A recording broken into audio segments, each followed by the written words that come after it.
नरेंद्र मोदी शायद इस कला में भी माहिर हैं। जी हां, सही सुना आपने। दोनों हाथों में लड्डू रखना तो मुश्किल काम है, लेकिन नरेंद्र मोदी शायद इस काम में भी माहिर हैं। यूजीसी के नए नियमों पर लगी रोक इस कला का एक एग्जाम्पल है, एक उदाहरण है। वैसे तो फैसला सुप्रीम कोर्ट का है, यूजीसी यूनिवर्सिटी ग्रांट कमीशन उसकी चर्चा यहां कर रहा हूं, और सुप्रीम कोर्ट का फैसला है जिसने आज एक सुनवाई में यूजीसी गाइडलाइंस पर रोक लगा दी है। यानी मामला ठंडे बस्ते में जा चुका है। अब 19 मार्च को जब अगली सुनवाई होगी, तब तक बीजेपी कोई नया पैंतरा वोटर्स के सामने, यानी वोटर्स को साधने के लिए ढूंढ ही लेगी। दोनों हाथों में लड्डू रखने की क्रोनोलॉजी जरा देख लीजिए। 13 जनवरी को यूजीसी ने एससी, एसटी और ओबीसी छात्रों को उत्पीड़न से बचाने के लिए नई गाइडलाइंस लागू की, इसी 13 जनवरी को। फिर देश भर में इस पर सवर्ण छात्रों ने विरोध प्रदर्शन शुरू कर दिया। कई जगहों पर तो तेरी कब्र खुदेगी जैसे नारे भी लगे। ऐसे ही नारे जेएनयू में सरकार के खिलाफ लगे थे, तब छात्रों को देशद्रोही कहा गया था, उनके ऊपर मुकदमा किया गया। अभी मीडिया भी चुप है क्योंकि मामला सवर्णों का है। खैर, इस क्रोनोलॉजी को थोड़ा और आगे देखिए। देश भर में विवाद बढ़ा और कई याचिकाएं फटाफट सुप्रीम कोर्ट में दाखिल हो गई, तो फटाफट वहां सुनवाई भी हो गई। आज ही सुनवाई हुई और आज गाइडलाइंस पर रोक लग गई। इस तरह सवर्ण भी खुश कि उनका विरोध रंग लाया, और दलित दमित लोग भी खुश कि सरकार ने उनके बारे में सोचा। तो अब जब दोनों खुश हैं, तो इस साल के और अगले साल में जो चुनाव होने हैं, उन दोनों चुनावों में मोदी को वोट मिलेंगे दोनों तरफ से। मांग लेंगे नरेंद्र मोदी, वोट मिले ना मिले, लेकिन मोदी वोट तो मांगेंगे दोनों से। बाकी जातिगत भेदभाव क्या है? जो काम सदियों से होता आया है वो कुछ साल और चल जाएगा। आखिर मोदी की सत्ता तो बची रहेगी। बस यही सारा खेल है, यही क्रोनोलॉजी है दोस्तों। आरजेडी सांसद मनोज झा ने लिखा है कि इतिहास हमें याद दिलाता है कि न्यायिक निष्पक्षता अक्सर एक मिथक होती है। मायने ये रखता है कि कानून किस यथास्थिति की रक्षा करना चुनता है। ये आप देख रहे हैं जय हिंद। इतिहास हमें याद दिलाता है कि न्यायिक निष्पक्षता अक्सर एक मिथक होती है। मायने ये रखता है कि कानून किस यथास्थिति की रक्षा करना चुनता है। जय हिंद। ये लिख रहे हैं आरजेडी के सांसद प्रोफेसर मनोज कुमार झा। वहीं अखिलेश यादव ने आज के फैसले के बाद लिखा है, क्या कुछ लिखा है आपके सामने रख रहा हूं, कि सच्चा न्याय किसी के साथ अन्याय नहीं होता है। माननीय न्यायालय यही सुनिश्चित करता है। कानून की भाषा भी साफ होनी चाहिए और भाव भी। बात सिर्फ नियम नहीं, नियत की भी होती है। न किसी का उत्पीड़न हो, न किसी के साथ अन्याय, न किसी पर जुल्म ज्यादती हो, न किसी के साथ नाइंसाफी। ये बात यहां अखिलेश यादव लिख रहे हैं। खैर, अब माननीय न्यायालय का फैसला, तो लोग इंसाफ का इंतजार कर रहे हैं। उनका फैसला है तो लोग अब इंसाफ का इंतजार करेंगे ही। लेकिन दलितों की मसीहा कहे जाने वाली मायावती ने बिना देर किए बीजेपी का साथ किस तरह दिया है, उनके ट्वीट से जरा समझ लीजिए। यहां भी थोड़ा सा उस क्रोनोलॉजी को समझने की कोशिश कीजिए। मायावती क्या लिख रही हैं? विश्वविद्यालय अनुदान आयोग यूजीसी द्वारा देश के सरकारी व निजी विश्वविद्यालयों में जातिवादी घटनाओं को रोकने के लिए जो नए नियम लागू किए गए हैं, जिससे सामाजिक तनाव का वातावरण पैदा हो गया है, ऐसे वर्तमान हालात के मद्देनजर माननीय सुप्रीम कोर्ट का यूजीसी के नए नियम पर रोक लगाने का आज का फैसला उचित। सुन लिया आपने? इसके आगे भी है। जबकि देश में इस मामले में सामाजिक तनाव आदि का वातावरण पैदा ही नहीं होता अगर यूजीसी के नए नियम को लागू करने से पहले सभी पक्ष को विश्वास में ले लेती और जांच कमेटी आदि से भी अपर कास्ट समाज को नेचुरल जस्टिस के अंतर्गत उचित प्रतिनिधित्व दे देती। सुन लिया आपने? ये बातें सुनने में तो अच्छी लगती हैं दोस्तों कि यूजीसी को सभी को विश्वास में लेना चाहिए था, लेकिन मोदी सरकार में कब कोई फैसला सबको भरोसे में लेकर हुआ है जो अब होता। और जहां तक सुप्रीम कोर्ट की बात है, याद किया जा सकता है कि बाबरी मस्जिद को तोड़ना गलत था, फिर भी राम मंदिर के लिए उसी जगह पर जमीन देने पर रोक नहीं लगी। एसआईआर में वोट का अधिकार छीना जाना गलत था, लेकिन उस पर भी रोक नहीं लगी। आज एसआईआर पर अंतिम सुनवाई हो गई और फैसले का इंतजार है। फैसला कब आएगा पता नहीं, लेकिन रोक नहीं लगी। महाराष्ट्र में सत्ता छीनना गलत था, लेकिन बीजेपी को सरकार बनाने पर रोक नहीं लगी। मगर अभी समाज में विभाजन न हो इस नाम पर यूजीसी गाइडलाइंस पर रोक लगा दी गई है। आपको बता दूं कि शीर्ष अदालत यानी सुप्रीम कोर्ट ने कहा है कि इन नियमों की भाषा में स्पष्टता की कमी है, जिससे उनका गलत उपयोग हो सकता है। तो सवाल है कि यूजीसी को भाषा को कुछ और स्पष्ट करने में आखिर कितना वक्त लगेगा। मुख्य न्यायाधीश यानी chief justice of India justice Suryakant ने चेतावनी दी है कि ऐसे नियम समाज को विभाजित कर सकते हैं और परिसरों में अमेरिका की तरह नस्लीय विभाजन जैसी स्थिति पैदा कर सकते हैं। बात तो सही है कि अमेरिका में जैसे श्वेत और अश्वेत लोगों के लिए पहले अलग अलग स्कूल थे, वैसा भेदभाव ना हो, लेकिन जब दलित बच्चों को मध्याह्न भोजन के लिए अलग लाइन में बिठाया जाता है, जब मंदिरों में दलितों का प्रवेश वर्जित लिखा जाता है, तो ये वैसी ही विभाजनकारी स्थिति तो है। इस बारे में क्यों बात नहीं होती। सुप्रीम कोर्ट ने यह भी कहा कि इन नियमों की जांच की आवश्यकता है ताकि यह सुनिश्चित किया जा सके कि उनका दुरुपयोग ना हो। यहां भी पूछा जाना चाहिए कि पहले ही जांच परख कर नियम क्यों नहीं लागू किए गए। आखिर कितनी लापरवाही से सरकार में काम होता है, यह सवाल क्यों नहीं पूछा गया।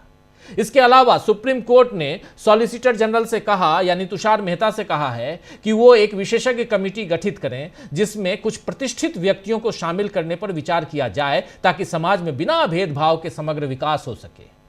तो आखिरी सवाल यह है सुप्रीम कोर्ट से कि कौन तय करेगा कि जातिगत भेदभाव दूर करने का विशेषज्ञ कौन है, वो प्रतिष्ठित व्यक्ति कौन है।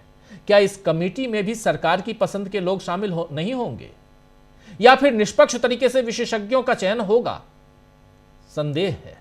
खैर, सुप्रीम कोर्ट के आदेशों का पालन कब तक होगा और 19 मार्च तक गंगा यमुना में कितना पानी बह जाएगा, कौन जानता है। अभी तो मोदी सरकार को सवर्णों की नाराजगी से राहत मिल गई है और SC ST OBC को भी झुंझुना पकड़ा दिया गया है। आगे 19 तारीख का इंतजार है, 19 मार्च का, और उसी मार्च के महीने में चुनाव चरम पे होगा। चुनाव की घोषणा हो चुकी होगी 5 राज्यों में, जिसमें असम, पश्चिम बंगाल, केरल, पुदुचेरी और तमिलनाडु। और उस समय सुनवाई होगी, उससे पहले जो हो गया आप देख रहे हैं। तो चर्चा करेंगे दोस्तों कि क्या मोदी सरकार ने कांग्रेस, समाजवादी पार्टी, RJD इन सब की चुनावी रणनीति में सेंधमारी कर दी है। लेकिन इन सब के बीच क्या सुप्रीम कोर्ट में हार गई है सरकार। मामला जो है वो क्या है। यूनिवर्सिटी ग्रांट कमीशन यानी UGC ने ये नियम 2019 में दायर उस जनहित याचिका के बाद बनाए थे जिसे रोहित वेमुला और पायल तड़वी की माताओं ने दाखिल किया था। दोनों छात्रों ने, रोहित वेमुला ने भी और पायल तड़वी ने भी, दोनों ने कथित जातिगत भेदभाव के कारण आत्महत्या कर ली थी। कहने में भी अच्छा नहीं लगता, सुनने में भी अच्छा नहीं लगेगा आपको। 2025 की शुरुआत में सुप्रीम कोर्ट ने केंद्र से कहा था कि वो यूनिवर्सिटीज के जितने भी कॉलेजेस हैं उसके कैंपस में जातिगत भेदभाव से निपटने के लिए एक मजबूत और प्रभावी तंत्र बनाए। कई लोगों के सुझावों के बाद और सुप्रीम कोर्ट के आदेश के बाद UGC ने 13 जनवरी 2026 यानी अभी से 13 दिन पहले ये नए नियम अधिसूचित कर दिए, जिससे 2012 के नियम निरस्त हो गए। और ये जो नए नियम है उसमें जो कमेटी बनेगी, 3 कमेटियां, इन कमेटियों में OBC, SC, ST, विकलांग और महिला, ये 5 होंगे। सवर्ण उसमें नहीं होगा। सवर्ण नहीं होगा, यहीं पर चिंता इनकी उभरती है। लेकिन सवर्ण नहीं होगा और सुप्रीम कोर्ट ने कह दिया कि यह नियम ही स्पष्ट नहीं है, यह नियम अस्पष्ट है, क्लियर नहीं है। जो नियम बनाया गया है इसकी जो ड्राफ्टिंग है वो ठीक नहीं है। अगर ये सब है तो ड्राफ्टिंग और नियम को स्पष्ट करने में कितना समय लगेगा, पहले भी मैं पूछ चुका हूं। तो बहुत सारे सवाल हैं, इन सवालों का जवाब ढूंढने की चलिए कोशिश करते हैं। मामला UGC का है, यूनिवर्सिटी ग्रांट कमीशन। अभी नारे लग रहे थे, भगवाधारी नारे लगा रहे थे, सोशल मीडिया पे काफ़ी वायरल है, डैश डैश डैश तेरी कब्र खुदेगी। किसी ने पूछा, किसी ने कहा, किसी ने आरोप लगाया, किसी ने नहीं। चलिए बढ़ते हैं आगे, हमारे साथ कुछ वरिष्ठ साथी जुड़े हुए हैं, उनसे पहले आपका परिचय करवाता हूं, फिर आगे बढ़ते हैं। 5 वरिष्ठ साथी हमारे साथ जुड़े हुए हैं। अमलेंदु उपाध्याय जी हैं, प्रशांत टंडन जी हैं, हमारे साथ शकील अख्तर जी हैं, हमारे साथ प्रफुल्ल कोलखियान जी हैं और प्रेम कुमार जी हैं। आप पांचों का स्वागत है, इस्तकबाल है, स्वागत इस्तकबाल आप तमाम दोस्त साथी शुभचिंतक आप सबका, जो अब तक जुड़ चुके हैं उनका भी, जो जुड़ने वाले हैं उनका भी। प्रेम कुमार जी, सबसे पहले आपके पास आना चाहता हूं, आपसे समझना चाहता हूं, ये जो मामला है बहुत महत्वपूर्ण है, आप जान रहे हैं, और चूंकि यूजीसी का मामला सुप्रीम कोर्ट में ऐसे देखा जाए तो हार गई सरकार, सीधे कह सकते हैं हार गई है। इसलिए हार गई है कि सरकार ही लेके आई थी यूजीसी का ये नया नियम, सीधे सीधे। अब इसके तह में जाएंगे और समझेंगे, लेकिन सुप्रीम कोर्ट में सरकार को क्यों हारना पड़ा? अभी यह आदेश है, निरस्त नहीं है, रोक लगाई गई है अभी। इसके बाद 19 मार्च को इस पर सुनवाई होगी। प्रेम कुमार जी। जी, वो मुझे गीत याद आ रहा है, तुम हार के दिल अपना मेरी जीत अमर कर दो। जी, होठों से छू लो तुम। तो दरअसल ये हार जो है ना, ये राजनीतिक रूप से उनको चाहिए थी, और ये पूरा गणित ही ऐसा है कि ये लेकर आए यूजीसी रूल लेकर आए, और एक शंकराचार्य जी के इर्द गिर्द जो एक आंदोलन खड़ा हो रहा था, उस साधु संतों का समाज जो एकजुट हो रहा था, शंकराचार्य जी ट्रैप में आए। उन्होंने यूजीसी रूल के अगेंस्ट में बोला, और उसके बाद एक दिन बाद उनको अपना लुटिया समेट करके वापस जाना पड़ा बनारस। ये भी हुआ। उसके बाद एक चीज और बहुत हमें तो बड़ा अच्छा लगा, दिल को आनंदित कर रहा था, कि वो वर्ग जो अब तक आंख मूंद कर मोदी योगी बीजेपी आरएसएस के साथ खड़ा होता था, उसको हमने जब नारे लगाते देखा, कब्र खोदते जैसे नारे भी उन्होंने लगाए, भाई कमल का फूल एक ही भूल, ऐसे नारे लगाए, हाय हाय मुर्दाबाद, तमाम तरह के नारे लगाए, तो हमें बड़ा तसल्ली हुई, बड़ा अच्छा लगा। मैं खुल करके बोलता हूं, मुझे अच्छा लगा। तो लेकिन ये जो अच्छा लगा, तो इसके पीछे भी चूंकि रिवर्स स्विंग वाली सियासत मोदी जी चल रही है, कि ये लोग जितना विरोध करेंगे सवर्ण, उतना ज्यादा ओबीसी एससी एसटी के बीच में ये संदेश जाएगा कि मोदी जी ने हमारे लिए रूल बनाए थे, और देखो ये सवर्ण विरोध कर रहे हैं। तो जो मेहनत पीडीए के नारे के साथ अखिलेश यादव कर रहे हैं, जो मेहनत राहुल गांधी संविधान की कॉपी उठाकर कर रहे हैं या करते रहे हैं, जिस मेहनत की वजह से 240 पर मोदी सरकार को बीजेपी को समेट दिया गया, लोकसभा चुनाव में उत्तर प्रदेश में हरा दिया गया, तो वो मेहनत जो है उस पर कैसे डेंट लगे, ये इस पूरी राजनीति इसके पीछे यही थी। भाई यूजीसी तो रूल है, रूल में एक सिस्टम है, उसमें बहुत सारे पॉइंट्स आएंगे, हम भी बात करेंगे तो पक्ष में और विपक्ष में पॉइंट्स गिना सकते हैं।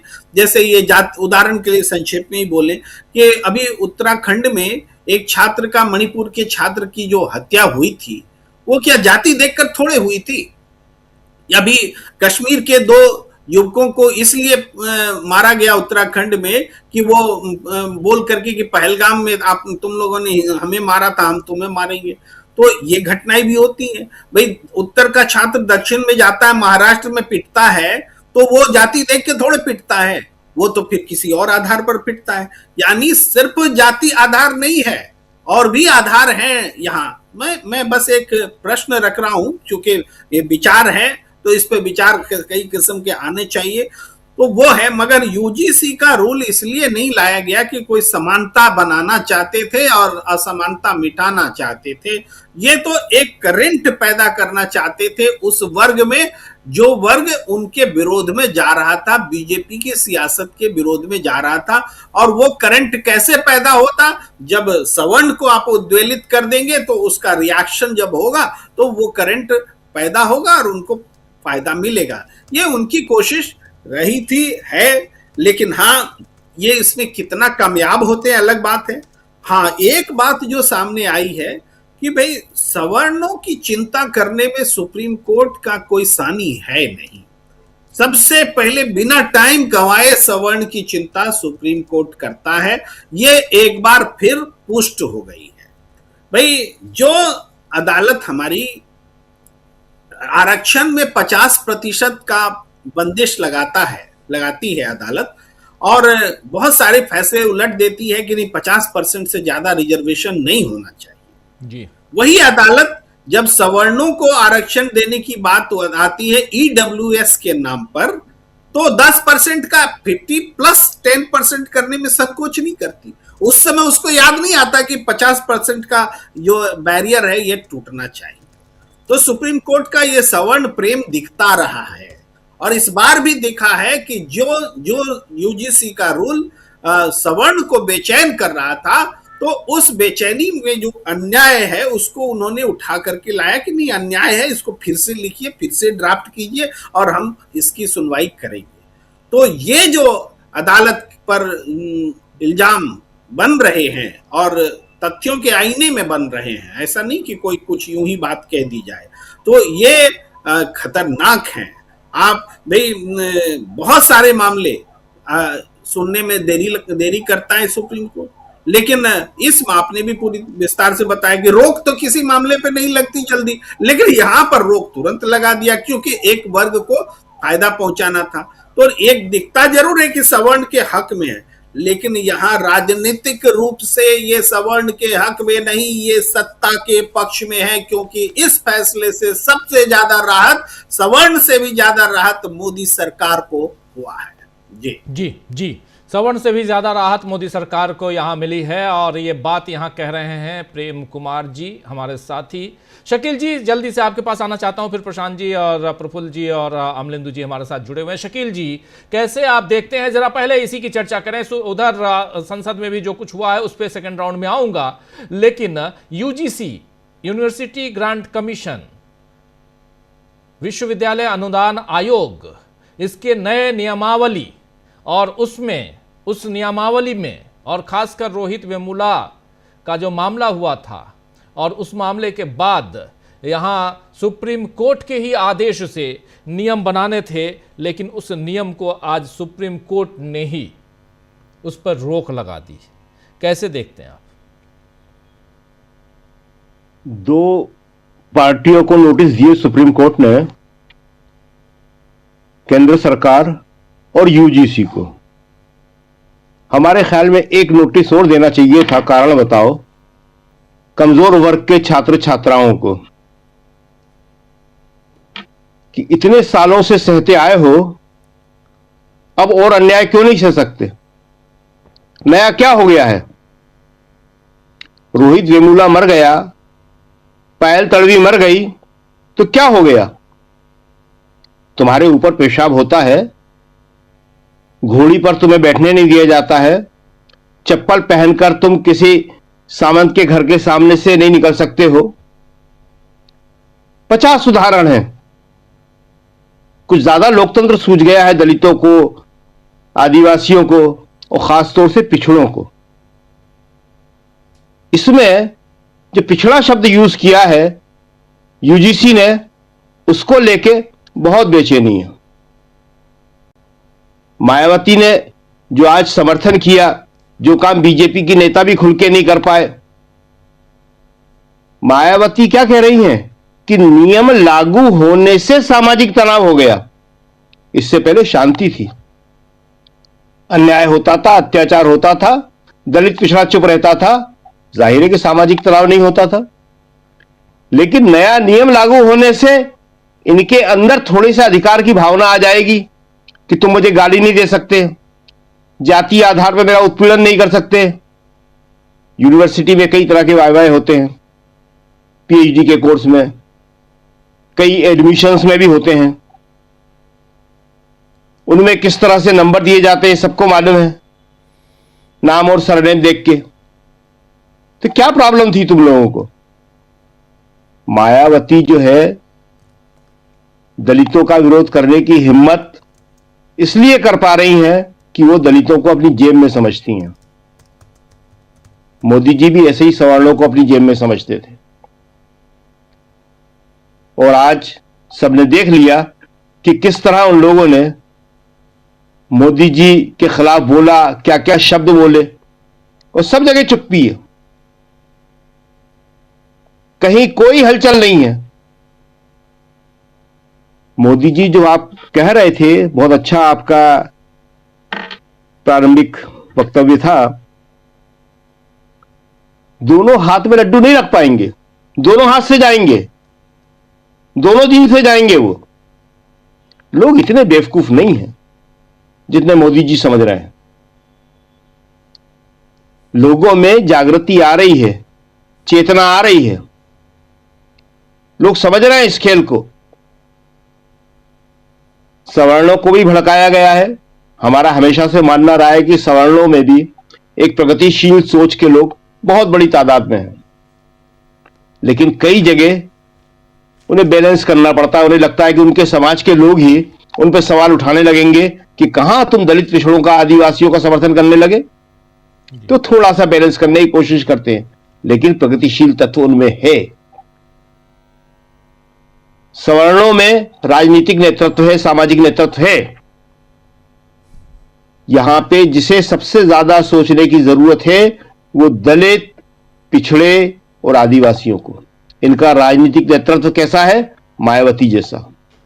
और ज्यादा नाम हम नहीं लेंगे। सामाजिक नेतृत्व या लेखक या बुद्धिजीवी वर्ग वो नहीं कर पा रहे। मीडिया में आज वही हाल है जैसा मंडल के समय हुआ था 1990 में। इस 35 साल में कुछ नहीं बदला। किसकी जिम्मेदारी थी? सरकारों की तो थी, मगर उस वर्ग के नेतृत्व की भी थी जो जिनके लोग पीड़ित थे। उसका फायदा तो बहुत सारे लोगों ने उठाया। मुलायम, लालू, शरद यादव, ये सब नेता बने 90 के बाद ही। लेकिन अपने लोगों के बीच चेतना पैदा करना, शिक्षा पैदा करना, मुद्दों के लिए लड़ना, सवर्णों ने कैसे कैसे जुलूस निकाले हैं इन 2 या 3 दिन के अंदर। हर जगह अखबार भरे पड़े हैं। लोगों ने अपनी आंखों से भी देखा क्या क्या नारे लगाए, कैसे जुलूस निकले, अखबारों में क्या एड आई। इन यूजीसी के नियमों के समर्थन में कोई जुलूस निकला? ये सब देखना होगा। कुछ बातें बड़ी साफ करने की हम कोशिश कर रहे हैं, जरूरी है। अखिलेश का ट्वीट आपने दिखाया। अखिलेश पीडीए की राजनीति करते हैं, लेकिन उसमें उन्होंने लिखा कि कानून की भाषा भी साफ होना चाहिए। अखिलेश जी, आपके इस ट्वीट की भाषा भी साफ नहीं है, यह भी गोल गोल है। आज मायावती जी की भाषा काफी साफ है, क्योंकि बीजेपी के समर्थन में है। जब बीजेपी के समर्थन में नहीं होती है तो मायावती की भाषा भी गोल गोल होती है। आज अखिलेश की भाषा भी वैसी है। अखिलेश को खुल के बोलना चाहिए। अखिलेश का ट्वीट पढ़ के कई लोगों ने आज लिखा कि अखिलेश भी समर्थन कर रहे हैं सुप्रीम कोर्ट के फैसले का। सोशल मीडिया में है काफी जगह। अखिलेश वो काम नहीं कर पाए। दूसरी बात देखिए, एक बात राहुल गांधी की हमेशा कही जाती है कि वो जो कहते हैं सच साबित होता है। लोग मानते नहीं हैं, मगर आज सुप्रीम कोर्ट ने यह बता दिया कि हां, राहुल सही बोलते हैं। राहुल ने क्या कहा था कि सारी संवैधानिक संस्थाएं समर्पण कर रही हैं, ढह रही हैं। आज खुद अपना उदाहरण देकर सुप्रीम कोर्ट ने बताया कि देखो ऐसे करती हैं। पहला दिन, पहली सुनवाई, रोक लगा दी। एसआईआर पे आप कितने महीनों से कर रहे हैं, हम रोज सुनते हैं। कितने डिटेल में करते हैं, कितनी स्टडी करके करते हैं, एक एक बारीक बात आप बता रहे हैं, उस पर रोक नहीं लगी। आपने बोला अपने प्रारंभिक वक्तव्य में कि वोट का अधिकार मूल अधिकार है, सबसे बड़ा अधिकार है, लोकतंत्र रहेगा ही नहीं। बुलडोजर, उसके दुरुपयोग की आशंका नहीं दिखी इन्हें। कभी भी किसी का भी घर मकान गिरा देगा, पूरी जिंदगी खत्म कर देगा उसकी, पूरी जिंदगी की 2-2, 3-3 पीढ़ियों की बनाई हुई चीजें नहीं। कितने उदाहरण है ऐसे। सुप्रीम कोर्ट नहीं आया, लेकिन यहां पे एक गाइडलाइन के ऊपर कोई कानून नहीं बना है। ये कोई सजा नहीं हो रही है किसी को, लीगल नहीं है मामला भी, सिर्फ गाइडलाइन है। और आप तत्काल आ गए कि इसके दुरुपयोग की आशंका है। निश्चित ही रूप से हमारी मान्यता है और किसी को जाना चाहिए सुप्रीम कोर्ट में और कहना चाहिए कि हुजूर, एक नोटिस आप दलित, आदिवासी, पिछड़ों को भी दीजिए और उनसे कहिए कि तुम्हें क्या प्रॉब्लम है। ये सबको मालूम है कि 2 लोगों की आत्महत्या के बाद उनके परिवार वाले सुप्रीम कोर्ट गए थे, और ऐसे तो जाने कितने केसेस हुए हैं, कौन नहीं जानता इस बात को। आप किसके लिए सुरक्षा की मांग कर रहे हैं? थानेदार साहब के लिए, दारोगा के लिए। सामाजिक रूप से सवर्ण विशेषाधिकार लिए हुए हैं, इसमें कहीं कोई दो राय नहीं है। बहुत सारे सवर्ण हमारे दोस्त हैं, हम उनके पक्ष में भी लिखते हैं, बहुत सारी चीजें कहते हैं, और हमारे दोस्त भी ये सब बात मानते हैं। सामाजिक विशेषाधिकार है और इसी के खिलाफ सामाजिक न्याय की लड़ाई शुरू हुई थी। सामाजिक न्याय की अवधारणा क्या है? सामाजिक विशेषाधिकार के खिलाफ, यथास्थितिवाद के खिलाफ।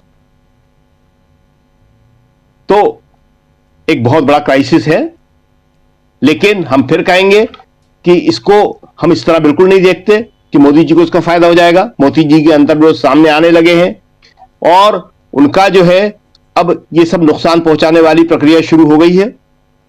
लेकिन उस समुदाय के लिए जिसके लिए राहुल गांधी लगातार कोशिश कर रहे हैं, आप बता रहे थे, कह रहे थे कि संविधान हाथ में लेके जातिगत जनगणना की मांग उन्होंने करी, मोदी जी ने घोषणा करी, कोल्ड स्टोरेज में कहां है? कोई बोल रहा है? कोई पिछड़ों के जुलूस निकल रहे हैं कि जातिगत जनगणना, अभी जनगणना शुरू हो रही है, उसमें कहां है? कहीं नहीं। क्यों? क्योंकि उनकी संख्या सरकार बताना नहीं चाहती है। ये सबसे बड़ी पिछड़ों की समस्या है। ओबीसी जातिगत जनगणना जो है दलितों की नहीं है, दलितों की ऑलरेडी है, आदिवासियों की ऑलरेडी है, सिर्फ और सिर्फ पिछड़ों की नहीं है कि कितनी तुम्हारी संख्या है। ये इनके लिए इनको सामने आना पड़ेगा, काम करना पड़ेगा, नहीं तो ऐसे ही मोदी जी इनको बेवकूफ बनाते रहेंगे। जी राजीव जी। जी बिल्कुल बिल्कुल, आप सही कह रहे हैं। यहाँ पिछड़ों की बात हो रही है, दलितों की बात हो रही है, SC ST OBC इनके अलावा विकलांग भी हैं, महिला भी हैं, इन तमाम की बात हो रही है और बहुत महत्वपूर्ण है, बहुत महत्वपूर्ण। शकील जी कुछ जोड़ रहे हैं? शकील जी? नहीं, आप अल्प क्या रह गए, अपने अल्पसंख्यक का नाम नहीं लीजिए, अल्पसंख्यक कहीं नहीं है, अल्पसंख्यक कहीं नहीं है, इसीलिए अल्प कह के चुप हो गया मैं। इसीलिए चुप हो गया। बहुत बढ़िया। क्योंकि एक आदत है, एक फ्लो है जी, और उसमें हम कहते हैं जी। शकील जी की आवाज बढ़ा। हम कह रहे क्रीज से आप निकले बाहर रन लेने के लिए, लेकिन आपने रन लेने का इरादा कैंसिल कर दिया जी। Very good decision. नहीं है इसमें, और लेकिन यहाँ नारे लगा रहे थे जब डॉट तेरी कब्र खुदेगी, तो उसके, और ये नारे लगाने वाले भगवाधारी थे। प्रशांत टंडन जी, आपके पास आना चाह रहा हूं। यूजीसी की बात हो रही है, नए गाइडलाइंस की बात हो रही है, बवाल मचा हुआ था 3-4 दिनों से। जैसे ही ये गाइडलाइंस आई थी, उसके बाद से आज सुप्रीम कोर्ट ने पहली सुनवाई और CJI वही जो SIR की सुनवाई कर रहे हैं, जस्टिस सूर्यकांत और जस्टिस जॉय माल्या बागची, इन दोनों की बेंच ने फटाफट सुबह इस पे रोक और फटकार लगाते हुए, और खबरें चली, फटकार लगाई सरकार को, यूजीसी को, सुप्रीम कोर्ट ने, और बाकी क्या क्या है वो सब तो आपने देख लिया। भाषा जो है इस गाइडलाइंस की वो अस्पष्ट है, क्लियर नहीं है। पहले भाषा सुधारें और उसके बाद इसमें कुछ विश्लेषकों को रखें, अच्छे, जो गाइडलाइंस बनाने में मदद करें। अच्छे विश्लेषक कहां से आएंगे? प्रशांत जी आप जा रहे हैं क्या? मुझे नहीं पता उन विश्लेषकों में लेकिन महत्वपूर्ण है, यहां पे महत्वपूर्ण है प्रशांत जी कि एक इसको अगर राजनीति के चश्मे को उतार के भी देखूं, तब भी इसमें राजनीति की बू आती है। शुरुआत में मैं अपनी बात रख चुका हूं प्रशांत जी। देखिए, इसमें राजनीति वाली बात तो मैं सेकंड राउंड में करूंगा जी। पहले जरा सुप्रीम कोर्ट की बात कर लेते हैं। बहुत अफसोसनाक फैसला है। भारत को 21st सेंचुरी की समाज देने वाला फैसला नहीं है ये। भारत के संविधान की जो स्पिरिट है, जो उसकी आत्मा है, उसके विरुद्ध ये फैसला है। भारत का संविधान प्रियम्बल में कह रहा है कि व्यक्ति की गरिमा, क्या गरिमा होगी जब उसको जाति सूचक गालियां दी जाती है कैंपस में। सुप्रीम कोर्ट भाषा में उलझ रहा है। 118% बढ़ोतरी हुई है पिछले साल जातिगत डिस्क्रिमिनेशन के मामलों में, वो भी ये 118% वो है जिनकी कंप्लेंट हुई है। जिनकी कंप्लेंट नहीं हुई उनकी तो गिनती नहीं है। तो बहुत ही अफसोसनाक फैसला है। लेकिन जरा जो माननीय जजेस हैं उनके बारे में, उनके फैसले के बारे में मैं चर्चा करूंगा, लेकिन दो एक बातें बड़ी स्पष्ट हैं यहाँ पे। पहली बात कि हमको मानना चाहिए कि आरएसएस एक मनुवादी संस्थान है, एक मनुवादी संगठन है, ब्राह्मणवादी संगठन है वो। बीजेपी उसका पॉलिटिकल आउटफिट है और सरकार उसका प्रोडक्ट है, इस वक्त की मौजूदा सरकार। तो इसमें कोई कंफ्यूजन नहीं होना चाहिए, पहली बात। दूसरी बात, सरकार इस बिल को लेकर नहीं आई थी, सरकार ने गाइडलाइन नहीं बनाई है। ये सुप्रीम कोर्ट में जब पायल तड़वी और रोहित वेमुला की मां गई और सुप्रीम कोर्ट के निर्देश के बाद ये गाइडलाइंस बनी है। इसमें कोई कैबिनेट का फैसला नहीं है मोदी सरकार का, ना मिनिस्ट्री ऑफ एचआरडी का कोई डायरेक्शन है यूजीसी को कि ऐसी गाइडलाइन बनाओ दलितों के, ओबीसी के और ट्राइबल के छात्रों के पक्ष में। ऐसी कोई गाइडलाइन नहीं है। यह सुप्रीम कोर्ट के निर्देश के बाद बनी है। तो सरकार का इसमें कोई रोल नहीं है। सरकार का रोल अगर होता तो आज अटॉर्नी जनरल खड़े थे, सॉलिसिटर जनरल तुषार मेहता विरोध करते उसका, यूजीसी का पक्ष लेते वहां पे। किसने रोका था उनको? तो एक तो ये बात। दूसरी बात कि जो माहौल देश में बनाया गया, मैं तो मंडल के समय भी रिपोर्टर था राजीव जी। मंडल के समय जो समाज का एक लंपट वर्ग मंडल का विरोध कर रहा था, वो ही लंपट वर्ग यहां भी आवाजें उठा रहा था। मुझे कहने में कोई गुरेज नहीं शब्द को इस्तेमाल करने में।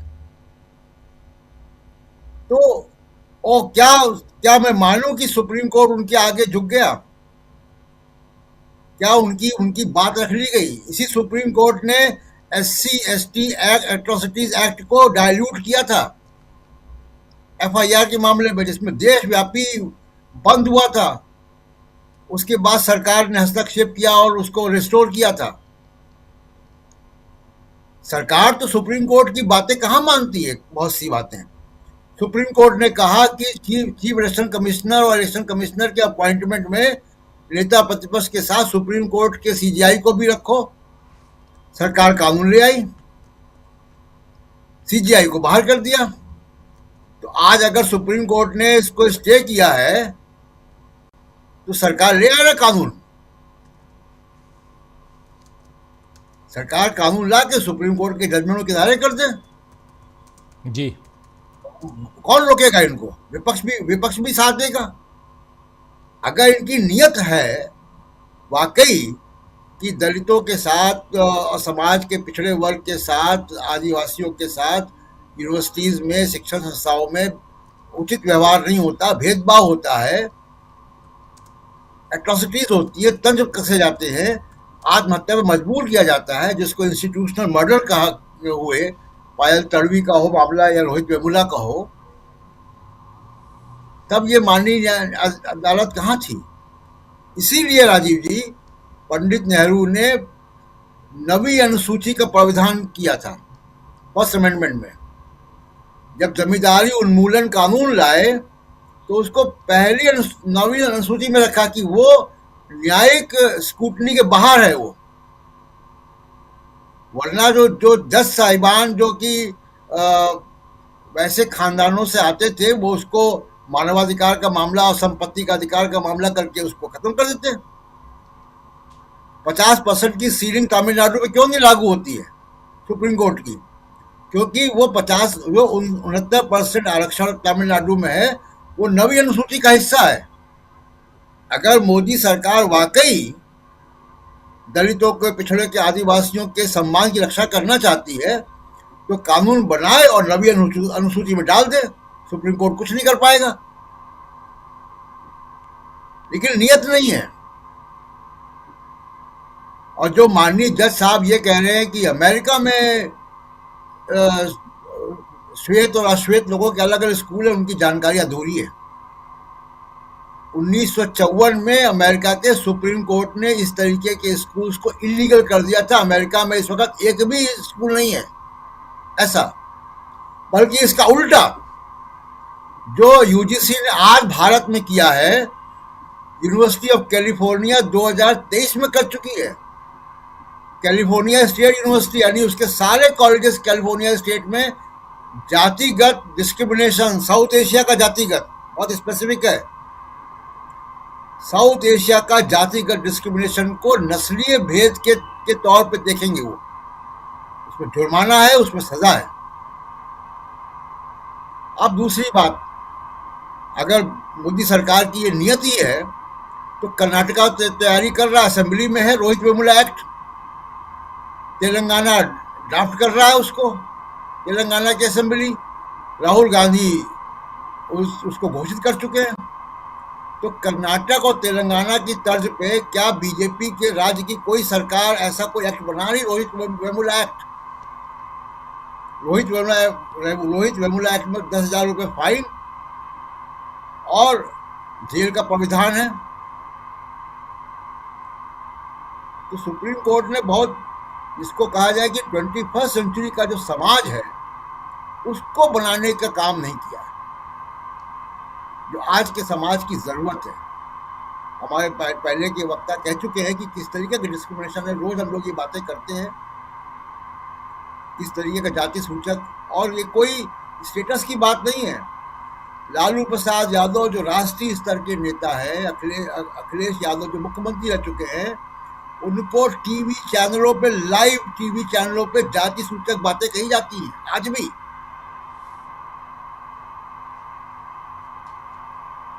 एक मुख्यमंत्री रह चुके अखिलेश यादव के घर को गंगा जल से धुलवाया गया जब वो वहां से निकले उत्तर प्रदेश की मौजूदा सरकार के द्वारा।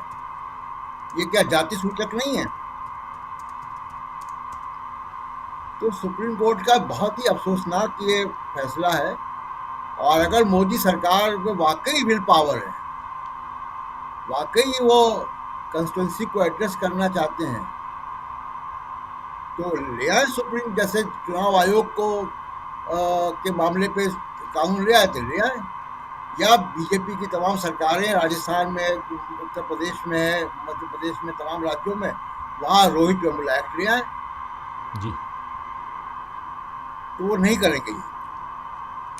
बिल्कुल, इसकी राजनीति में कितना नफा नुकसान है उसका सेकंड और में बात करो। जी बिल्कुल, इसकी राजनीति पे बात करेंगे। सुप्रीम कोर्ट ने आखिर क्यों रोक लगाई, इस पे हम बात कर रहे हैं। बात है यूजीसी गाइडलाइंस, नए गाइडलाइंस, नए रूल की, और उसमें जिन सबसे ज़्यादा जिनको तकलीफ थी वो सवर्ण थे, जो लगातार नरेंद्र मोदी की सरकार के खिलाफ हमलावर थे, हल्ला बोल कर रहे थे। लेकिन अब आज पहली सुनवाई में ही, सुबह सुबह सबसे पहले सुनवाई होती है यूजीसी पे, और सुप्रीम कोर्ट में 2 जजों की बेंच बैठती है, जस्टिस सूर्यकांत और जस्टिस CJI सूर्यकांत साहब और जस्टिस जोय माल्या बागची। और यही दोनों जजों की बेंच SIR पर भी सुनवाई कर रही थी। आज SIR पर सुनवाई पूरी हो चुकी है।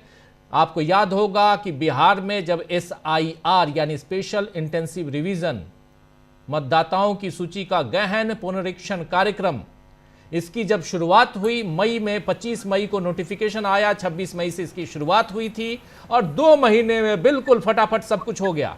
चुनाव भी करवा दिया गया, 65 लाख से ज्यादा लोगों के नाम काट दिए गए, और इस पे बवाल मचा। उससे पहले सुप्रीम कोर्ट में याचिका लग गई थी SIR पे। 10 जुलाई को पहली बार सुनवाई हुई सुप्रीम कोर्ट में इस याचिका पे, और उसके बाद लगातार सुनवाई, जुलाई के बाद अगस्त, फिर सितंबर, अक्टूबर, नवंबर, दिसंबर, और अब 2026 का जनवरी का महीना ये खत्म हो गया लगभग। आज 28 तारीख बीत गई, 29 तारीख बीत गई, 28 में कह रहा हूं, 29 तारीख आज बीत गई, और उसके बाद बीत ही रही है, कुछ घंटे में बीत जाएगी। और उसके बाद अब फैसला SIR पर सुरक्षित रख लिया गया है। SIR पर फैसला सुरक्षित रखा गया है, सुनवाई पूरी हो गई है। सुनवाई में क्या कुछ हुआ है, किसने क्या दलीलें दी हैं, 11 याचिकाएं, खासकर उन दलीलों को हम आप तक पहुंचा चुके हैं सरल हिंदी में।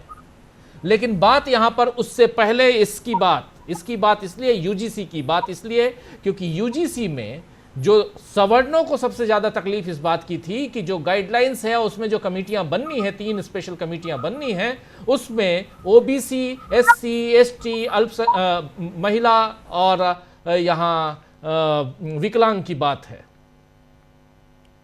इन लोगों को ही रखा गया है और हमको नहीं रखा गया है, हमारे साथ अत्याचार होगा, अन्याय होगा, ये कहा जा रहा था। और इसके बाद कहानी पहुंचती है सुप्रीम कोर्ट में और फटाफट सब कुछ हो जाता है। चट मंगनी पट ब्याह, यही कहते हैं ना कहावत में। प्रफुल्ल कोलख्यान जी। जी सभी को नमस्कार जी। चट मंगनी पट ब्याह कहावत तो और एक है, हरवरी ब्याह कनपटिए सिंदूर। जी। सिंदूर मांग में पड़ता है, लेकिन हरवरी में जो होता है तो कनपट्टी में ही डाल के काम तमाम हो जाता है। देखिए, सुदर्शन जी की एक कहानी थी, मैं समझता हूँ हर किसी ने पढ़ी होगी। उस कहानी का नाम था हार की जीत। जी। आपने जो सवाल उठाया, सुप्रीम कोर्ट में सरकार हार गई, हार के जीत गई। क्यों? क्योंकि इसका पूरा का पूरा, इसको डेलिब्रेट बोलते हैं, इसको बोलते हैं विलफुल कंफ्यूजन, इच्छाकृत नासमझी या मति भ्रम पैदा करने में सरकार का औजार रहा है। इसका ब्रह्मास्त्र है ब्रह्मास्त्र, भ्रम को अस्त्र बना करके ये इस्तेमाल करते हैं। देखिए, शुरू में ही कह दूं कि मेरे जैसा आदमी जिसको यह कहना मुझे जरूरी लगता है कम से कम अपने लिए किसी भी डिबेट में जाने के पहले, कि इस कानून का मैं पूर्णतः समर्थन में हूं, पूर्णतः समर्थक हूं, जो भी रेगुलेशंस आए, लेकिन इसकी राजनीति के विरुद्ध में हूं, इसके राजनीति के विरोध में हूं। और जाहिर है कि सुप्रीम कोर्ट का जो फैसला आया है, मैं उसको उसी राजनीति के हिस्से के रूप में देखने की स्थिति में हूं। मुझे लग रहा है कि इसके पीछे एक नागरिक के तहत, एक नागरिक के बोध के तहत कि सुप्रीम कोर्ट कहीं ना कहीं अपने फैसले में, स्टे के फैसले में, अभी तो कानून पर उन्होंने फैसला नहीं किया है, स्टे किया है, रेगुलेशंस पर फैसला नहीं किया है। अब उन्होंने अपना फैसला सुरक्षित रखा है। मैं उम्मीद करता हूं कि वह इस रेगुलेशंस की भावना को भी सुरक्षित रखेंगे। उनसे अपील ही की जा सकती है। अब इसमें राजनीति का क्यों विरोधी हूं? क्योंकि जैसा कि आपने कहा कि जो अच्छे लोगों की तलाश, मेरी कविता थी पहले कभी, हे अच्छे लोगों हमें अच्छे शब्द दो। तो अच्छे लोगों की तलाश सुप्रीम कोर्ट भी कर रही है, और अच्छे लोगों को पेश करने का हमारे यहाँ एक ही दरवाजा है, बचा है, और वो दरवाजा है विवेकानंद फाउंडेशन, वो दरवाजा बचा है आरएसएस, जहां से प्रतिशोध लेने की हुंकार भरी जा रही है। तो अच्छे लोग वो होंगे जो प्रतिशोध को बानी देंगे, अच्छे लोग वो होंगे जो हेट स्पीच फैलाएंगे, अच्छे लोग वो होंगे जो किसी पर आघात लगने को यह बताएं कि तुम्हारा आघात नहीं, यह तुम्हारा पुरस्कार है। ये एक सांस्कृतिक ट्रीटमेंट है, एक कल्चरल ट्रीटमेंट है तुमको, ये कल्चरल शौक नहीं है। इस तरह की स्थितियां पैदा की गई है। किस भाषा की बात करता है सुप्रीम कोर्ट? एसआईआर की चर्चा आपने की, हम लोगों ने कभी कहा था कि जिस पैमाने पर ये चल रहा है ईसीआई का कारोबार, बिहार में चुनाव होने की स्थिति नहीं है। आप जबरदस्ती करवा दें तो करवा दी, चुनाव हुए। आज अगर सुप्रीम कोर्ट कोई फैसला लेता है और एसआईआर की प्रक्रिया में कोई परिवर्तन होता है, तो बिहार के लोग क्यों नहीं यह महसूस करें कि हमें वंचित किया गया कानूनी प्रावधानों से, जिसकी चर्चा आज हो रही है और आज होगी, आगे और भी होगी। बहरहाल सरकार तो सरकार है। भारतीय जनता पार्टी की दोनों हाथ में लड्डू क्या है, इसको बोलते हैं ना हम लोग, मुहावरा आधा है, दोनों हाथ में लड्डू, सिर कड़ाही में और पैर चूल्हे में। उसका अगला मुहावरा ये है। भारत मुहावरों में, हिंदी प्रदेश मुहावरों में ही जीता है। मैं इस मुहावरे के आगे कुछ नहीं कहूंगा। ये इस राजनीति में उन्होंने साधना चाहा, क्या साधना चाहा कि दलितों को संदेह, ओबीसी को संदेश जाए कि वो उनके रक्षक मोदी जी हैं, उनके लिए क्या कुछ नहीं कर रहे हैं। आखिर रोहित वेमुला ओबीसी तो नहीं थे, पायल तडवी का क्या केस है, लेकिन वो कानून पहले से था, इसको सुप्रीम कोर्ट ने अवसर दिया, इसमें ओबीसी को लाया गया। ओबीसी को लाए जाने के कारण सवर्णों की जबरदस्त प्रतिक्रिया हुई, क्योंकि ओबीसी और दलित के अपने जो रिश्ते हैं वो अलग से व्याख्या हैं। बड़ी हड़बड़ी में जाकर के इसका विवेचन हम लोग नहीं कर सकते हैं।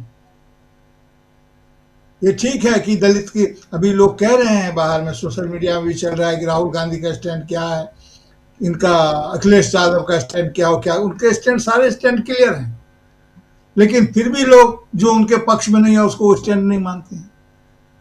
अभी सुप्रीम कोर्ट ने जो स्टे लगाया है वो हिम्मत तो इसको खारिज करके दिखा दें। जनता लड़के अपना हिसाब लेगी। समाज के दबाव से कानून बनता है, राजनीतिक सामाजिक दबाव से हमने आज़ादी हासिल की, और वो आज़ादी हमने गांधी जी के सिद्धांतों पर चलकर अहिंसा के माध्यम से हासिल की। छिटपुट हिंसा तो होती रहती है, तो गांधी जी के आंदोलन पर चल करके, रास्ते पर चल करके इस कानून का भी जो कॉन्स्टिट्यूशनल रिमेडी जो इसकी है, संवैधानिक उपचार, इसका निश्चित रूप से होगा। और अभी सर कह रहे थे कि 118% मीडिया में है, इस प्रकार की बात आ रही है, मीडिया में तो नहीं आ रहा है, लेकिन ये हकीकत है कि 118% ज़्यादा हो गया है 2023 से लेकर के देखें तो 2023, 24, 25 में लगातार बढ़ोतरी हो रही है। दुनिया ग्लोबल इंडेक्स में हमारा पोजीशन कहाँ जा रहा है? सुप्रीम कोर्ट को इस बात की चिंता नहीं है। हम लगातार एक चुनावी तानाशाही की तरफ में बदल गए हैं, कन्वर्ट होते जा रहे हैं। हमारा डेमोक्रेसी किसी भी तरह से एक पैसिव डेमोक्रेसी बन के रह गई है। तो इन तमाम बातों को लेकर के आपने जो ये कहा, ये विपक्ष की रणनीति में सेंधमारी करेंगे, तो सेंध तो चोर मारता है। सेंधमारी जो करने जाता है इसका इरादा चोरी का होता है। शरीफ लोग सेंध नहीं मारते हैं, पिछले दरवाजे नहीं, वो अपने लिए पीछे जाकर एक नया दरवाजा बनाते हैं, जिसे हम लोग देहात में सेंध कहते हैं, घर फोड़ना। तो ये वो सेंधमारी कर रहे हैं। तो ये राजनीति क्या, यही सेंधमारी है कि विपक्ष जिस मुद्दे को कह रहा है, आपने आकर के ठीक जब पहलगाम की घटना घट रही थी, ऑपरेशन सिंदूर के पहले के वातावरण में आकर के आप घोषित करते हैं कि इतना जरूरी था कि हाँ सरकार जाति जनगणना करेगी, और जब जाति जनगणना करने लगे तो उसका कॉलम ही गायब कर दिया। और जब ये रेगुलेशंस आया, ये ठीक है, सर ने कहा कि ये सरकार ने नहीं बनाया है, वो सरकार ने इसको ड्राफ्ट नहीं किया, बात सही है, लेकिन ये तो तकनीकी बात हुई। असल बात यह है कि किसने ड्राफ्ट किया? उन लोगों ने जिनको अंग्रेजी नहीं आती है, लेकिन चलाते फाउंडेशन है। किसने तैयार किया इसके ड्राफ्ट को? तैयार होकर गया है। मैं तो सिर्फ सवाल है, अगर सवाल को कोई आरोप मान ले तो ये उसकी मर्जी है। इस तरह के बनाए गए हैं। ये इसका जो पूरी की पूरी टर्मिनोलॉजी है उसको लीगल टर्म में सुप्रीम कोर्ट लाएगा और वो एप्लीकेबल होगा, निश्चित रूप से होगा। और ये अन्याय रुकना चाहिए, और अन्याय अगर नहीं रुकेगा छात्रों के प्रति तो हमारे देश का भविष्य वैसे ही कहाँ जा रहा है ये हम सभी देख रहे हैं। लेकिन मैं ये कहूँ कि जो हमारा सोशल रियलिटी है, जो सोशल सिचुएशंस है, उसका रिफ्लेक्शंस अगर यूनिवर्सिटी कैंपस में नहीं होगा तो कहाँ होगा? हमारे जेएनयू जैसी संस्था, जेएनयू जैसे विश्वविद्यालय लगातार वैश्विक और देशीय परिस्थिति में अपने डिबेट को चालू रखते थे, लेकिन इस सरकार ने तो डिबेट का ही ध्वंस कर दिया। सवाल पूछना ही गुनाह हो गया, सवाल करना ही गुनाह हो गया। आज जेएनयू से कोई डिबेट सामने आए ऐसी कोई स्थिति नहीं है, किसी विश्वविद्यालय से कोई डिबेट सामने आए ऐसी कोई स्थिति नहीं रह गई है। तो एक तरफा विन्यास सब चल रहा है, और ऐसे वातावरण में पश्चिम बंगाल की चर्चा बार बार होती है। मैं हर बार कहता हूं कि बंगाल की अस्मिता को चैलेंज मत कीजिए। बंगाल के चुनाव को लेकर के जिस ढंग का वातावरण बना रहे हैं और जो खूनी रवैया रचने की कोशिश कर रहे हैं, और कारण नहीं था कि ममता बनर्जी ने यह कह दिया कि कोई सुरक्षित नहीं है, क्योंकि जो जाल बिछाए गए हैं, जो लैंडमाइन, तब तक पता लैंडमाइन का नहीं चलता है जब तक लैंडमाइन विस्फोट नहीं करता। मैं पॉलिटिकल लैंडमाइन की बात कर रहा हूँ, जिस प्रकार के राजनीतिक यहाँ पर किया जा रहा है। चुनाव जीतने के लिए, एक राज्य का चुनाव जीतने के लिए आप देश तोड़ने के जोखिम को उठाने का दुस्साहस न करें राजनीति में।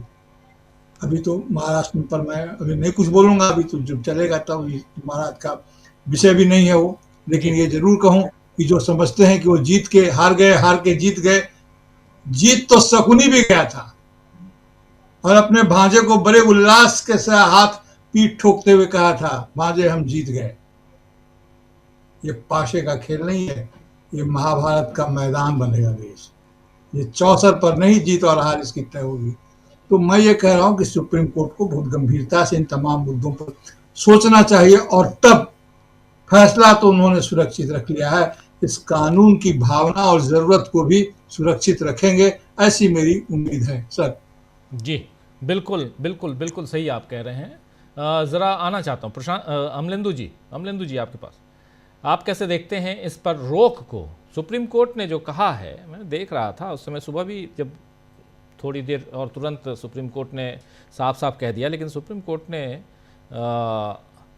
जो बात कही है और उसमें भी कि ये समाज को बांट देगा, इसका बहुत खतरनाक असर होगा।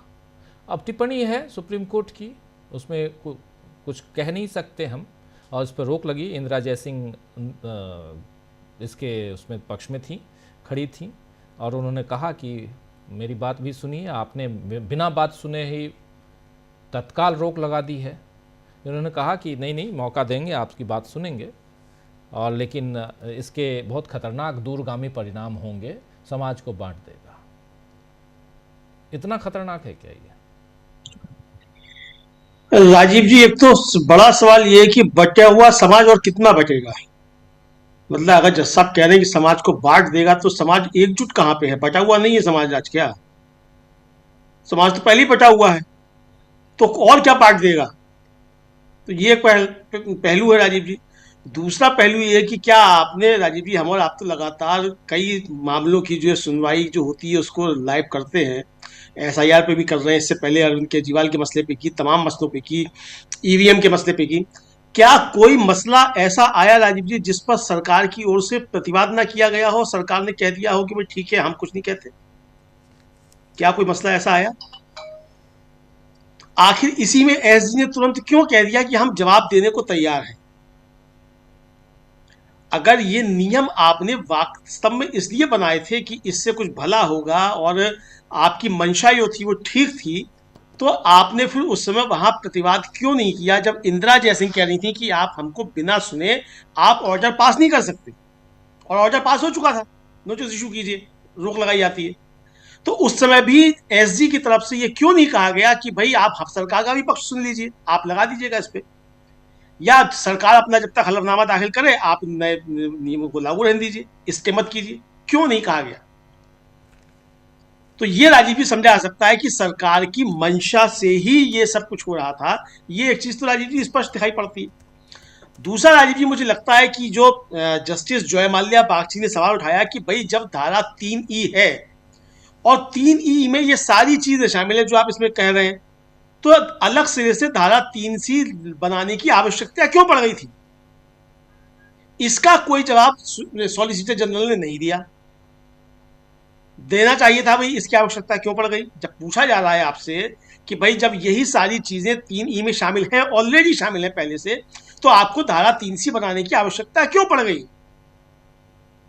फिर राजीव जी, जस्टिस सूर्यकांत ने एक सवाल पूछा, और उन्होंने पूछा कि अगर एक सशक्तशाली SC का ही कोई जाति का कोई है और दूसरा कमजोर SC की जाति का है और वो उसको प्रताड़ित करता है, तो क्या यह कानून उसको भी संबोधित करता है? इस पर खामोशी थी। ये जो कमेटी बनी 2019 में जो याचिकाएं गई राजीव जी, उन याचिकाओं में 2 थी, पायल तलवी की मां की तरफ से और राधिका वेमुला जो रोहित वेमुला की मां की तरफ से थी। जी, रोहित वेमुला के मामले में जो 3 आरोपी थे उनमें बंडारू दत्तात्रेय जो कि बीजेपी के नेता हैं और N सुशील कुमार जो ABP के नेता थे, दोनों OBC से आते हैं,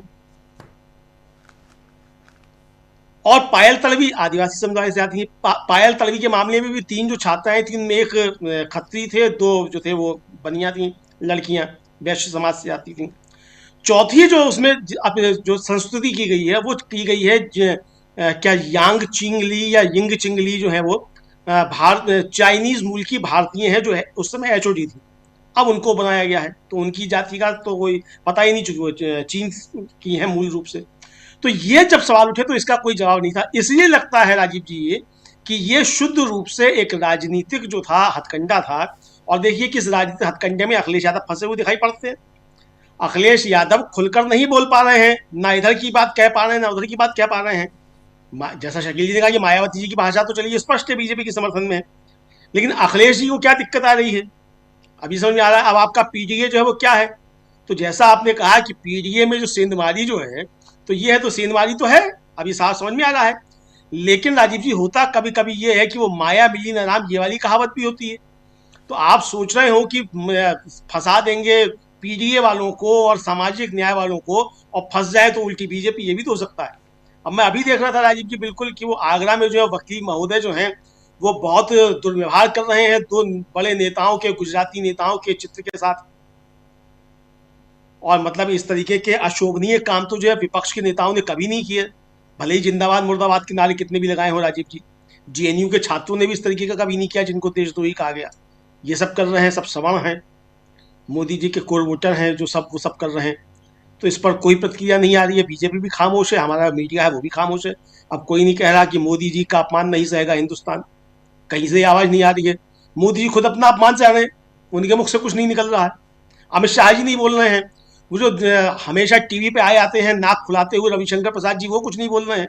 संबित पात्रा जी कुछ नहीं बोल रहे हैं। फिर मोदी जी के चित्र के साथ ये क्या किया जा रहा है और अमित शाह जी के चित्र के साथ ये क्या किया जा रहा है, तो आखिर क्यों नहीं बोल रहे हैं। तो राजीव जी एक जो रचा हुआ प्लॉट था, उस प्लॉट में फिलहाल लगता है कि बीजेपी कामयाब हुई है सुप्रीम कोर्ट के जरिए, और इसलिए कामयाब हुई है कि जो आपने उसमें तरकीबें लगाई थी वो लगाई ही इसलिए थी वो कानूनी तौर पर सुप्रीम कोर्ट में नहीं टिक पाए और आपका मसला भी हल हो जाए, दोनों हाथों में लड्डू रहे। तो लेकिन दोनों हाथों में लड्डू राजीव जी अगर आप रेत के बनाने की कोशिश करेंगे तो दोनों हाथों से रेत फिसलता भी है। तो 19 मार्च के बाद ये भी हो सकता है कि दोनों हाथों से रेत फिसल भी जाए, बहुत कुछ हो सकता है, संभावनाएं हमेशा जिंदा रहती हैं। अब जो लोग कल तक जो थे वो कट्टर हिंदू बताते थे, और एक जो राजीव जी मैं देख रहा था, एक वो सोशल मीडिया पे चल रहा था कि कल तक जो थे कट्टर हिंदू बताते थे और एक यूजीसी के रेगुलेशन ने कट्टर तेली बना दिया। अब इस तरीके की बातें भी चल रही हैं। तो जो जो आप करने की कोशिश करते हैं, मतलब मायावती जी भी पहले ये खेल किया करती थी, खूब करती थी कि एक साथी जो मुख्तार अंसारी और ब्रजेश सिंह दोनों एक ही उनकी पार्टी में रहते थे, एक कंधे पे दूसरे तो कंधे पे दूसरे। तो ये काम मोदी जी भी करने की कोशिश कर रहे हैं कि सवर्ण भी हमारे साथ रहें, ओबीसी भी रहें और दलित भी रहें। लेकिन भाई मोदी जी समझते हैं कि देश की जनता मूर्ख है, वो मूर्खों के सरदार हैं।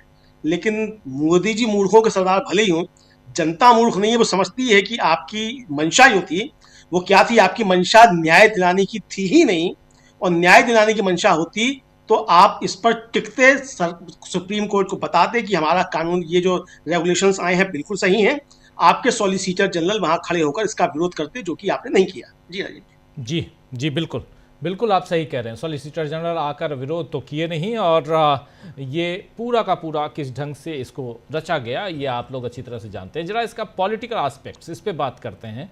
पॉलिटिकली प्रेम कुमार जी, सबसे पहले आपके पास पॉलिटिकली इसका कितना इम्पैक्ट किन, और इसमें आप देखिए हम लोग चर्चा कर लिए, शकील जी भी बता रहे थे कि यहाँ अखिलेश यादव ने किस ढंग से ट्वीट किया है, मायावती ने अपने स्टैंड क्लियर कर दिया है, वो बीजेपी के साथ हैं, ये दिखाई दे रहा है, साफ दिखाई दे रहा है उनके ट्वीट से। अखिलेश यादव किसके साथ हैं ये खुल के नहीं कह रहे हैं, लेकिन उनका स्टैंड भी क्लियर है। कांग्रेस पार्टी का स्टैंड, कांग्रेस पार्टी के कुछ नेताओं ने उस समय बयान दिया था, अजय कुमार लल्लू ने, अजय राय ने, खासकर उत्तर प्रदेश में जब ये चल रहा था तो उन्होंने खुलकर बयान दिया था। इसलिए कोई कहे कि कांग्रेस का स्टैंड क्या है, तो ये पहले से क्लियर है कि